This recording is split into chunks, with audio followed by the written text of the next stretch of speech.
విజయవాడ 1955వ సంవత్సరం అర్ధరాత్రి సమయం. రోడ్లన్నీ నిర్మానుష్యంగా ఉన్నాయి. గాలి కూడా భయంతో నిశ్శబ్దంగా ఊపిరి పీలుస్తున్నట్టుంది. ఆ రాత్రి ఒక సాధారణ రిక్షావాడి జీవితంలో జరిగిన సంఘటన ఇప్పటికీ విజయవాడ చరిత్రలో ఒక అద్భుతంగా చెప్పుకుంటారు. రిక్షా ఎక్కిన ఆమె కొద్ది నిమిషాల్లోనే మాయమయ్యింది. కానీ ఆమె వదిలిన ఒక గుర్తు ఆ రిక్షావాడి జీవితాన్నే మార్చేసింది. ఈ సంఘటన నిజంగానే జరిగిందని అప్పట్లో ఆంధ్ర కేసరి అనే పత్రికలో కూడా వేశారు. మొదటిసారి ఈ కథ విన్న వారికి ఖచ్చితంగా గూస్ బంప్స్ వస్తాయి. ఇంతకీ ఆ రాత్రి ఏం జరిగింది? ఆ రిక్షా ఎక్కింది ఎవరు? ఇక ఆలస్యం చేయకుండా కళ్ళకి కట్టినట్టుగా ఆ యథార్థ సంఘటనను ఈ వీడియోలో చాలా స్పష్టంగా ఎక్స్ప్లెయిన్ చేయబోతున్నాను. వీడియోని కంప్లీట్ గా చూడండి. ఎండింగ్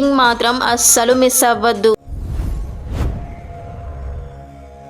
విజయవాడలో వెంకన్న అనే రిక్షా కార్మికుడు ఉండేవాడు. అతను ఎంతో నిజాయితీగా కష్టం మీదే బ్రతికేవాడు. పొట్టకూటి కోసం రాత్రనక పగలనక రిక్షా తొక్కేవాడు. అతను కనకదుర్గమ్మకి పరమ భక్తుడు. అది 1955వ సంవత్సరం. సమయం సుమారు అర్ధరాత్రి దాటి ఉంటుంది. వెంకన్న రాత్రిపూట థియేటర్ దగ్గరికి వెళ్తే ఎవరినైనా రిక్షాలో దింపొచ్చు కదా అనుకొని విజయవాడలో ఉండే మారుతి థియేటర్ దగ్గరికి వెళ్ళాడు. అప్పట్లో రోజులు మారాయి అనే సినిమా ఆ థియేటర్ లో ఆడుతుంది. సినిమా హాల్ నుండి ఎర్రటి చీర, నుదుటున పెద్ద బొట్టు పెట్టుకొని ఉన్న ఒక పెద్దావిడ రిక్షా వెంకన్న దగ్గరికి వచ్చింది. ఆ పెద్దావిడ, నాయన ఇంద్రకీలాద్రి దగ్గరికి వస్తావా అని అడిగింది. రిక్షా వెంకన్న, వస్తానమ్మా, బండెక్కండి అని అన్నాడు. ఆమె బండెక్కింది. అసలే అర్ధరాత్రి, రోడ్లంతా చీకటిగా ఉంది. కృష్ణవేణి ప్రవహిస్తున్న సన్నని శబ్దం, రిక్షావాడు నడుపుతున్న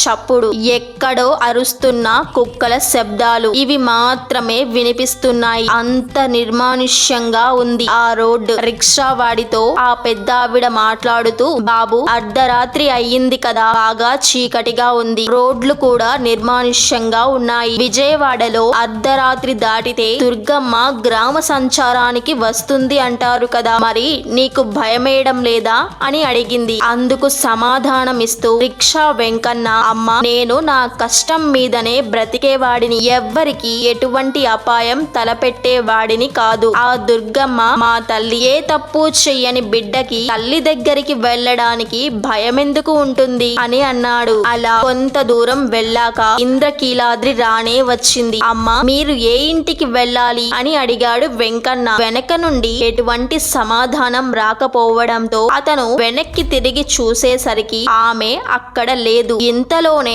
ఎక్కడికి వెళ్ళింది అనుకొని చుట్టూ తిరిగి చూడగా ఆమె ఇంద్రకీలాద్రి మెట్లు ఎక్కుతూ కనిపించింది. వెంకన్న ఆమెను చూసి, అమ్మ, మీరు డబ్బులు ఇవ్వకుండా వెళ్తున్నారు అని కాస్త గట్టిగా వినపడేలా అరిచి చెప్పాడు. అప్పుడు ఆమె, నీ తలపాగలో పెట్టాను, చూసుకో నాయనా అని చెప్తుంది. తలపాగలో ఎలా పెట్టింది? నాకు ఎటువంటి స్పర్శ కూడా లేదే అని రిక్షా వెంకన్న తలపాగ విప్పి చూశాడు. అందులో 10 రూపాయల నోటు, ఒక బంగారపు గాజు కనిపించింది. వెంటనే వెంకన్నకి అర్థమయ్యింది తన రిక్షా ఎక్కింది ఎవరో అని. ఆ రిక్షా ఎక్కింది ఎవరో కాదు, అమ్మలగన్న అమ్మ దుర్గమ్మ అని. అమ్మని వెంకన్న చూడాలని మెట్ల వైపు తిరిగి చూశాడు. కానీ ఆమె వెంటనే మాయమైపోయింది. దాంతో ఒక్కసారిగా అద్భుతాన్ని చూసిన రిక్షావాడికి నోట మాట రాలేదు. అతని కళ్ళు పెద్దవై అటూ ఇటూ చూస్తున్నాయి. అతని గుండె వేగం ఒక్కసారిగా పెరిగింది. ఏం చెయ్యాలో తెలియక ఒక్కసారిగా ఆ నిశ్శబ్ద వాతావరణంలో గట్టిగా వెర్రిగా కేకలు వెయ్యడం మొదలు పెట్టాడు. అటూ ఇటూ గెంతుతున్నాడు. ఆ కేకలకి భయంతో చుట్టుపక్కల వారు పరుగు పరుగున అక్కడికి వచ్చారు. అప్పటికి ఆ రిక్షావాడి ఆనంద ఆశ్చర్యాలకు అవధులు లేకుండా పోవడంతో అదే స్థితిలో వెర్రిగా కేకలు వేస్తూనే ఉన్నాడు. అక్కడ పోగైన జనాలు కాస్త కంగారు పడ్డారు. వెంకన్న వెంకన్న కాస్త కుదుట పడ్డాక ఏం జరిగిందని అడిగారు. అమ్మవారు ఈ పేద రిక్షావాడిని అనుగ్రహించిందని, అమ్మవారు ఇచ్చిన బంగారపు గాజు 10 రూపాయల నోటుని వారికి చూపించగా ఒక్కసారిగా అక్కడ ఉన్నవారు అమ్మవారిని స్మరించి కొండ వైపు చూసి దండాలు పెట్టారు. వెంటనే ఈ విషయం ఊరంతా పాకింది. ఇదే విషయాన్ని ఆంధ్రకేసరి అనే పత్రికలో ఆ గాజు ఫోటోతో సహా ప్రచురించారు. ఇది మాత్రమే కాదు, విజయవాడలో ఇలాంటి ఎన్నో అద్భుతమైన సంఘటనలు జరిగాయి. విజయవాడలో ప్రతిరోజు అమ్మవారు సంచరిస్తారు. దానికి గుర్తుగా ఎందరో ఉపాసకులకి కొండ మీద నిద్రించే వారికి అమ్మవారి కాలి గజ్జల చప్పుడు వినిపించిందని ఇప్పటికీ చెప్తూనే ఉంటారు. అమ్మను నమ్మిన వారికి అమ్మవారు కొంగు బంగారంగా నిలబడుతుంది. బిడ్డల్ని ఆ తల్లి ఎప్పుడు ఏ రూపంలో అనుగ్రహిస్తుందో ఎవరు ఊహించగలరు. విజయవాడలో అమ్మవారు చేసిన మహిమలు మరెన్నో ఉన్నాయి. సమయానుకూలంగా మీకు వాటన్నిటిని చూపించే ప్రయత్నం చేస్తాం. ఎంతమందికి విజయవాడ కనకదుర్గమ్మ వారి మహిమలు చూడడానికి ఆసక్తిగా ఉందో కామెంట్ చేయండి. విజయవాడ కనకదుర్గమ్మ దసరా ఉత్సవాల సమయంలో అమ్మవారి ఉత్సవ మూర్తిని పోలీస్ స్టేషన్ లో పెట్టుకుంటారు. వినడానికి చాలా వింతగా ఉంది కదా. అసలు అమ్మవారికి పోలీస్ స్టేషన్ కి ఉన్న సంబంధం ఏంటి అనిపిస్తుంది. దానికి సమాధానం తెలుసుకోవాలంటే అమ్మవారు ఉన్నారు అని నిరూపించే యథార్థ సంఘటనల గురించి మనం ఇప్పుడు తెలుసుకోవాలి. మీకు ఈ వీడియో ఖచ్చితంగా నచ్చుతుందని ఆశిస్తున్నాం. వీడియోని చివరి వరకు చూడండి. కొండవీటి రెడ్డి రాజులు పాలించే కాలంలో అంటే 14-15వ శతాబ్దంలో ఈ యథార్థ సంఘటన జరిగింది. అప్పట్లో ఇప్పటిలా బెజవాడ అనే ఊరు ఉండేది కాదు. ఎక్కడ చూసినా చుట్టూ చెట్లు, దట్టమైన అరణ్యంలో క్రూర మృగాలు తిరిగేవి. కొంతమంది కృష్ణా నదిలో చేపలు పట్టడానికి జాలేర్లు వచ్చేవారు. వారికి కాపలాగా ఉండేందుకు అప్పటిలో కొండవీటి రెడ్డి రాజులు 2 సిపాయులని నియమించారు. వారిలో ముఖ్యమైన వ్యక్తి పేరు మంగయ్య. ఈ 2 సైనికులు చాలా జాగ్రత్తగా తమ విధులు నిర్వహించేవారు. జాలేర్లు నదిలో చేపల్ని పట్టి వాటిని కొండపల్లికి తీసుకువెళ్లేవారు. వారి జాగ్రత్తలు ఈ 2 సిపాయిలే చూసుకునేవారు. మార్గ మధ్యంలో అంటే ఇప్పుడున్న బెజవాడ 1 టౌన్ పోలీస్ స్టేషన్ గుట్టల పైన జాలేర్లు కూర్చొని వారు తెచ్చుకున్న భోజనాలు చేసి కాసేపు అక్కడే సేద తీరి తిరిగి చేపల్ని మోస్తూ ప్రయాణం సాగించేవారు. ఏదో చిన్న పొరపాటు జరగడం వల్ల ఆ 2 సిపాయులని విధుల నుంచి తొలగించారు. అలా కొంతకాలం గడిచాక అప్పటికే కొంతమంది జాలేర్లు నదిలో చేపలు పట్టడానికి వారికి అనుకూలంగా ఉండేందుకు వారు భోజనాలు చేసి సేద తీరే ప్రాంతంలో చిన్న చిన్న గుడిసెలు వేసుకొని నివసించేవారు. అలా ఒక చిన్న ఊరు ఏర్పడింది. ఆ ఊరిని జాలేర్లపల్లి అని పిలిచేవారు. ఉద్యోగం పోయిన సైనికులు కూడా జాలేర్లపల్లిలో జాలరులతో పాటు కలిసిమెలిసి జీవించేవారు. మంగయ్య జీవన ఆధారం కోసం మేకల్ని మేపేవాడు. ఒక రోజు మంగయ్య మేకల్ని తోలుకొని ఇంద్రకీలాద్రి కొండపైకి వెళ్తాడు. ఉద్యోగం పోయిన బాధతో ఏదో ఆలోచిస్తూ ఒక చిన్న రాయితో మట్టి పైన గీస్తూ ఉన్నాడు. అతనికి తెలియకుండానే తాను గీసిన ఆ మట్టిపై ఏదో విగ్రహ ఆకారం బయటపడుతుంది. ఆ విగ్రహం ఏంటో తెలుసుకోకుండా మంగయ్య విగ్రహాన్ని చూసి కూడా పట్టించుకోకుండా వెళ్లిపోతాడు. దాంతో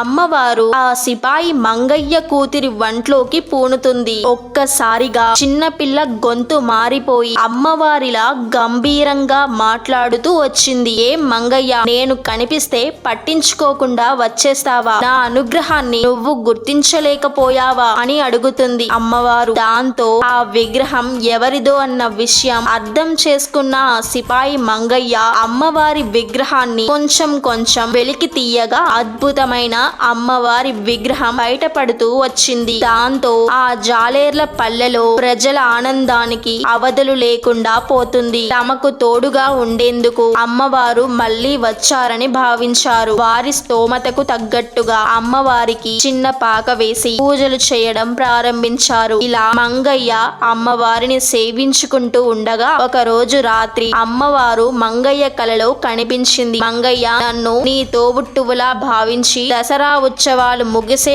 ఆఖరి రోజున నేను నీ ఇంటికి వచ్చి పసుపు కుంకుమలు తీసుకుంటాను. అమ్మా అని తలుచుకున్న వారందరికీ నేను ఆశీర్వాదాన్ని ఇస్తాను అని చెప్పి కలలో మాయమవుతుంది. ఆ తర్వాత కొంతకాలానికి ఆ సిపాయి కూతురు అమ్మవారిలో ఐక్యం అయిపోయిందని చెప్పుకుంటారు. అమ్మవారే ఆయన చేత పూజలు చేయించుకోవడానికి మంగయ్య బిడ్డలా వచ్చిందని కొంతమంది నమ్ముతుంటారు. అమ్మవారు తన పుట్టినిల్లుగా భావించే మంగయ్య ఇల్లు కాలక్రమేణా శిథిలమైపోవడంతో బ్రిటిష్ అధికారుల కాలంలో 1900 సంవత్సరంలో అక్కడ ఒక పోలీస్ స్టేషన్ కట్టించడం జరిగింది. రాబర్ట్ అనే బ్రిటిష్ అధికారి అమ్మవారి మహిమల గురించి మరియు ఆ పోలీస్ స్టేషన్ గురించి ఒక శిలా శాసనంలో రాయించారట. కానీ ఆ స్టేషన్ కూడా శిథిలావస్థకు రావడంతో మరికొంత కాలానికి ఇప్పుడున్న వన్ టౌన్ పోలీస్ స్టేషన్ గా కట్టించడం జరిగింది. ఆ శిలా శాసనాలు ఇప్పుడు ఎక్కడ ఉన్నాయో కూడా తెలియడం లేదని అంటున్నారు. అమ్మవారి పుట్టినిల్లుగా భావించే మంగయ్య ఇల్లు ఇప్పుడు Bezawada one town police station అవ్వడంతో అమ్మవారి ఉత్సవ విగ్రహాన్ని ఒక రోజు వన్ టౌన్ పోలీస్ స్టేషన్ లో పెట్టుకొని పూజలు చేస్తారు. దసరా ముందు వచ్చే అమావాస్య రోజు ఆ స్టేషన్ ని దీపాలతో ముస్తాబు చేసి మొదటిగా స్టేషన్ ప్రాంగణంలోనే ఉన్న అమ్మవారి ప్రతిరూపంలా భావించే రావి చెట్టుకి మొదటి పూజ చేశాక అక్కడి పోలీస్ కమిషనర్ మిగిలిన పోలీసులు అమ్మవారికి చీర, సారే, పసుపు, కుంకుమ తీసుకొని ఊరేగింపుగా వెళ్తారు. ఆ తర్వాత 9 రోజుల ఉత్సవంలోని ఆఖరి రోజున అమ్మవారిని తిరిగి తన పుట్టినిల్లైన వన్ టౌన్ పోలీస్ స్టేషన్ కి తీసుకొని వచ్చి కాసేపు అక్కడ సేద తీరాక మళ్ళీ కొండ మీదకి చీర, సారెతో ఊరేగింపుగా తీసుకువెళ్లడంతో దసరా ఉత్సవాలు ముగుస్తాయి. ఇప్పుడు మంగయ్య లేకపోయినా, మంగయ్య ఇల్లు లేకపోయినా అమ్మవారు ఇప్పటికీ ఆ స్థలాన్ని తన పుట్టినిల్లుగా భావించి ప్రతి సంవత్సరం అక్కడికి వస్తున్నారు. సిపాయిగా పనిచేసిన మంగయ్యని ఇప్పటి వన్ టౌన్ పోలీస్ స్టేషన్ లోని పోలీసులు ఆత్మీయులుగా భావిస్తారు. ఎంతటి గొప్ప అదృష్టం కదా ఆ బెజవాడ వన్ టౌన్ పోలీసులకి. ఇది 1930లో జరిగిన యథార్థ సంఘటన. దుర్గమ్మ లీలల్లో మరో అద్భుతమైన సంఘటన. అప్పట్లో బ్రిటిష్ అధికారులతో కలిసి మన వాళ్ళు పని చేస్తున్న రోజులవి. బ్రిటిష్ వారు ఎప్పుడు మన వాళ్ళని తక్కువ జాతిగా చూసేవారు. మనమంటే చిన్న చూపు, ఇక మన దేవతలంటే చులకన, మన ఆచారాలని, మూఢనమ్మకాలని కొట్టి పడేసేవారు. ఒక రోజు అక్కడ పని చేస్తున్న మన వాళ్ళు మన బెజవాడ దుర్గమ్మ మహిమల గురించి చర్చించుకుంటున్న సమయంలో అందులోనే పనిచేస్తున్న ఒక బ్రిటిష్ ఎస్ఐ అక్కడికి వచ్చాడు. అమ్మవారి మహిమల గురించి మాట్లాడుకోవడం విని నవ్వి ఆ తల్లిని అవహేళన చేస్తూ మాట్లాడుతాడు. తోటి అధికారులు ఎంత చెప్పినా వినకుండా అమ్మవారిని నోటికొచ్చిన మాటలు అంటూనే ఉంటాడు. విసిగెత్తిపోయిన తోటి అధికారులు, సార్ మీరు తప్పుగా మాట్లాడుతున్నారు, ఇకనైనా ఆపండి, అమ్మవారికి కోపం వస్తే మీరు తట్టుకోలేరు అని ఎంత చెప్పినా కూడా ఆ బ్రిటిష్ అధికారి చెవికి పడలేదు. అవహేళనగా నవ్వుతూ అమ్మవారిని మరింత అపహాస్యం చేస్తూ వచ్చాడు. అలా మాట్లాడాడో లేదో అదే రోజు ఒక సంఘటన. ఆ బ్రిటిష్ అధికారి తన ఇంటికి వెళ్లి అక్కడి దృశ్యాలు చూడగానే అతనికి ఒళ్ళంతా చెమటలు పట్టేశాయి. అతని భార్య, 4 పిల్లలకి భయంకరమైన మసూచి వ్యాధి సోకింది. వారి ఒళ్ళంతా చీము, పెద్ద పెద్ద పొక్కులు ఏర్పడ్డాయి. వారిని చూసిన ఆ బ్రిటిష్ అధికారికి గుండెలు అదిరాయి. ఏం చెయ్యాలో దిక్కుతోచని స్థితికి లోనయ్యాడు. అప్పట్లో మసూచి ఎంత భయంకరమైన వ్యాధి అంటే వ్యాక్సిన్ రాకముందు ఆ వ్యాధి సోకిన ప్రతి 10 మందిలో 3 చనిపోయేవారు. అదృష్టం సాతు ఎవరైనా బ్రతికినా వారి ఒంటి మీద పెద్ద పెద్ద మచ్చలు అలానే ఉండిపోయేవి. ఆ వ్యాధికి మందు ప్రపంచంలో ఎవ్వరు కనుక్కోక ముందే చైనాలో మన బోధిధర్మ ఎంతో మందిని ఆ మహమ్మారి నుండి ఆయుర్వేద వైద్యం ద్వారా కాపాడారు. అంతటి రాకాసి వ్యాధి ఆ తల్లి బిడ్డలకు సోకింది. దాంతో వెంటనే ఆ బ్రిటిషర్ కి అర్థమయ్యింది తాను చేసిన తప్పు ఏంటని. తోటి అధికారులు ఎంత చెప్పినా వినకుండా ఈ దుస్థితి తెచ్చుకున్నానని బాధపడ్డాడు. పరుగు పరుగున ఇంద్రకీలాద్రికి చేరుకున్నాడు. వేడుకున్నాడు. అమ్మా, నీ గురించి తెలియక అనరాని మాటలు అన్నాను, నన్ను క్షమించమ్మా. నా బిడ్డలు అభం శుభం తెలియని వాళ్ళు, వాళ్ళని కాపాడు తల్లి. నేను చేసిన తప్పుకి ప్రాయశ్చిత్తంగా మీకు ఉత్సవం జరిపిస్తానని అమ్మవారిని వేడుకొని ఇక ఆమెపైనే భారం వేసి ఇంటికి చేరుకున్నాడు. ఆశ్చర్యం ఏంటంటే ఇంటికి వెళ్ళగానే మసూచి వచ్చిన తల్లి బిడ్డలు ఒంటిపైన ఒక్క పుండు కూడా లేదు, ఒక మచ్చ కూడా లేదు. నిజానికి మసూచి కేవలం ఒకే రోజులో తగ్గే వ్యాధి కానే కాదు. అలాంటిది ప్రత్యేకంగా అద్భుతాన్ని చూసిన ఆ బ్రిటిషర్ కి ఆనందానికి అవధులు లేకుండా పోయింది. ఇదంతా అమ్మ అనుగ్రహమేనని, ఆ అమ్మలగన్న అమ్మ ముగ్గురమ్మల మూల కుటుంబ అని మనసారా వేడుకొని భక్తుడిగా మారాడు. అతను పనిచేసే పోలీస్ స్టేషన్ లో అమ్మవారికి ఘనంగా ఉత్సవం జరిపించాడు. ఈ విషయం యథార్థంగా జరిగిందని ఎండోమెంట్ గజెట్ లో ఇప్పటికీ ఉందట. ఆ స్టేషన్ ఇప్పుడున్న బెజవాడ 1 టౌన్ పోలీస్ స్టేషన్. ఎన్నో ఏళ్లు గడిచిన ఆ ఆచారం మాత్రం బెజవాడ 1 టౌన్ పోలీస్ స్టేషన్ వారు ఇప్పటికీ ఆచరిస్తున్నారు. దసరా ఉత్సవాలు ఇంద్రకీలాద్రిపై మొదలు కాక ముందే బెజవాడ 1 టౌన్ పోలీస్ స్టేషన్ ని కన్నుల విందుగా దీపాలతో అలంకరించి ముస్తాబు చేస్తారు. మొదటి పూజ అక్కడ నిర్వహించిన తర్వాత అమ్మవారికి చీర సారే తీసుకొని కొండపైకి ఊరేగింపుగా వెళ్తారు. ఆ తర్వాతే దుర్గమ్మ దసరా ఉత్సవాలు మొదలవుతాయి. ఈ ఆచారం పోలీసులకు ఉండడం ఏంటి అని కొంతమంది వారి నుండి ఈ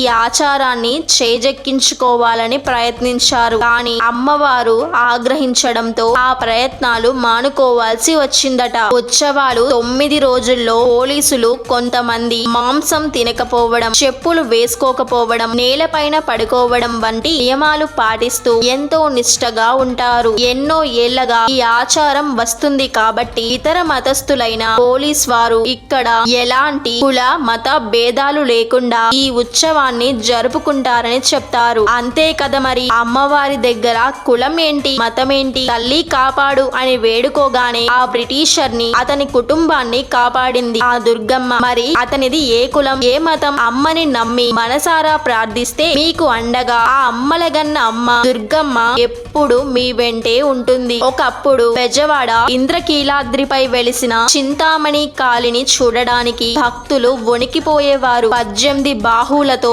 ఎర్రటి పెద్ద కళ్ళతో, నాలుకతో, ఒక చేత్తో మొండం నుండి వేరు చేసిన తలని పట్టుకొని మెడలో కపాల దండను ధరించి అతి భయంకరంగా ఉండేది. ఒకప్పుడు అమ్మవారు బలి కోరేదట. అందుకే ఒంటరిగా భక్తులు కాళీమాత వెలిసిన ప్రదేశానికి వెళ్లే ధైర్యం కానీ సాహసం కానీ చేసేవాళ్ళు కాదు. అంతటి ఉగ్ర రూపాన్ని ఎలా శాంతింపచేశారు? ఆ భయంకరమైన రూపాన్ని కనకదుర్గమ్మ వారిలా ఎలా మార్చారు? చాలా మందికి తెలియని అసలు నిజాలు ఇక మనం ఏ మాత్రం ఆలస్యం చేయకుండా తెలుసుకుందాం. 5-6 శతాబ్దాల వరకు కూడా విజయవాడ ఇంద్రకీలాద్రిపై అసలు ఆలయమే ఉండేది కాదు. అమ్మవారు అప్పటిలో ఒక పెద్ద రాతి బండ పైన భయంకరమైన చింతామణి కాళిగా వెలిసారు. ఆ ఉగ్ర స్వరూపాన్ని చూసే శక్తి సామాన్య భక్తులకు ఉండేది కాదు. అప్పట్లో అమ్మవారు బలులు కోరేవారు. సాయంత్రం అయితే చాలు అమ్మవారు విహారానికి వచ్చేవారు. గలగల గజ్జల శబ్దాలతో చీకట్లో తిరిగేవారు. సాయంత్రం 6 దాటాక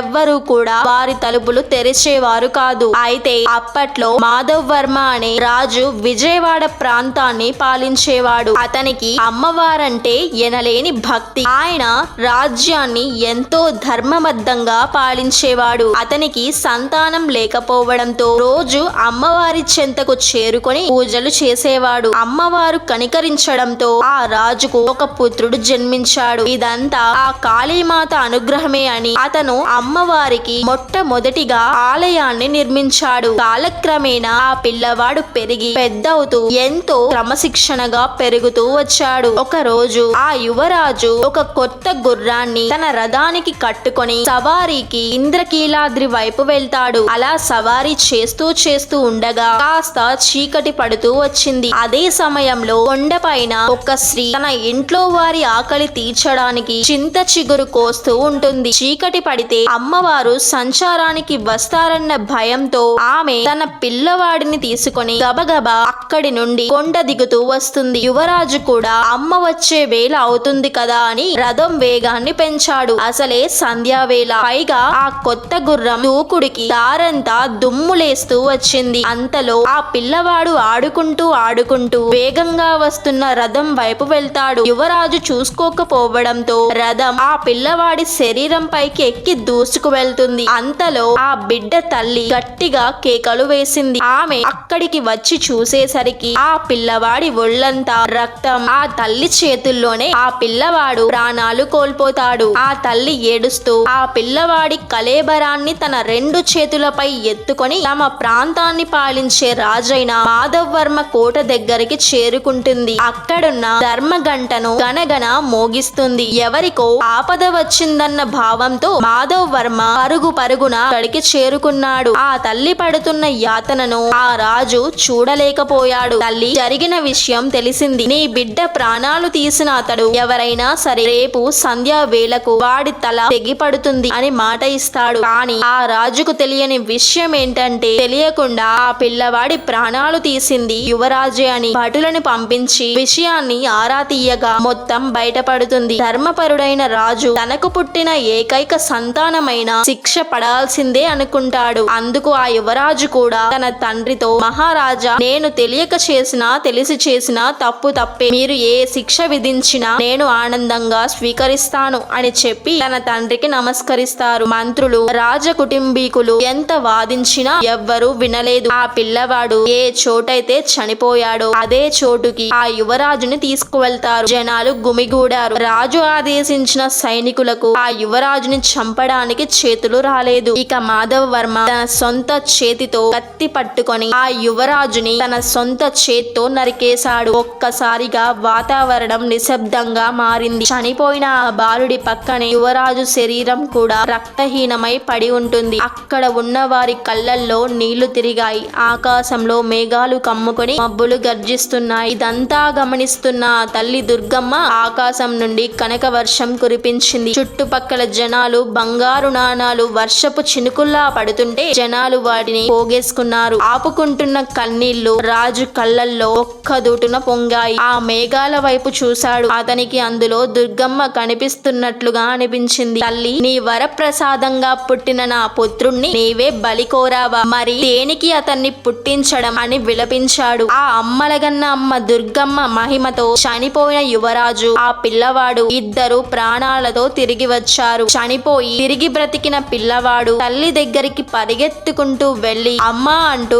కౌగిలించుకున్నాడు. ఆ తల్లి ఆనందానికి అవధులు లేకుండా పోయాయి. యువరాజుని పట్టుకొని రాజు గట్టిగా ఏడ్చాడు. ఆ రోజు అమ్మవారు కనక వర్షం కురిపించారు కాబట్టి అప్పటి నుంచి అమ్మవారిని ప్రజలందరూ కనకదుర్గమ్మగా పూజించారు. కానీ అమ్మవారి ఉగ్ర రూపం ఆ తర్వాత కాలంలో కూడా అలానే ఉంది. అలా కొన్ని సంవత్సరాలు గడిచిపోయిన తర్వాత అమ్మవారిని శాంతింప చెయ్యడానికి ఆదిశంకరాచార్యులు ఇంద్రకీలాద్రి పైన ఎన్నో పూజలు ఆచరించి శ్రీచక్రాన్ని ప్రతిష్ఠించారు. ఉగ్ర రూపంలోని కళ్ళని మార్పు చేసి ఎక్కడో తెలియని చోట నిక్షిప్తం చేశారు. మరికొంతమంది అయితే అప్పట్లో ఆలయంలో 4 అడుగుల కొత్త విగ్రహాన్ని ప్రతిష్ఠించారని, ఇప్పుడున్న విగ్రహం కూడా అదే అని చెబుతుంటారు. ఇప్పటికి కూడా ఆ శ్రీచక్రం విజయవాడ కనకదుర్గమ్మ వారి ఆలయంలోనే అలానే ఉంది. కొంతమంది ఇప్పటికీ చెప్పేదేంటంటే ఆ మహిషాసుర మర్దిని రూపం ఇప్పటికీ అలానే ఒక గుహలో ఉందని, అర్చకులు సంవత్సరానికి 1 లేదా 2 సార్లు అక్కడికి వెళ్లి అక్కడ ప్రత్యేక పూజలు చేస్తుంటారని చెబుతుంటారు. అక్కడికి సాధారణ భక్తులు అమ్మని దర్శించుకోవడానికి అనుమతి ఉండదని చాలా మంది చెబుతుంటారు. ఏది ఏమైనా సరే అమ్మవారిని శాంతింప చేసిన ఆ ఆదిశంకరాచార్యుల వారిని మనసారా మనం స్మరించాలి. ఇవి దుర్గమ్మ మహిమలు. ఇప్పటి వరకు మీరు తెలుసుకున్నవి చాలా తక్కువ. మీకు తెలియని మహిమలు మరెన్నో ఉన్నాయి. అవి తెలుసుకోవాలని ఉంటే కామెంట్ లో జయ దుర్గా భవాని అని కామెంట్ చేయండి. ఈ వీడియో మీకు నిజంగా నచ్చి ఉంటే లైక్ చేసి మన ఛానల్ ని సబ్స్క్రైబ్ చేసుకోండి. అలాగే దుర్గమ్మ భక్తులకి ఈ వీడియోని షేర్ చేయండి.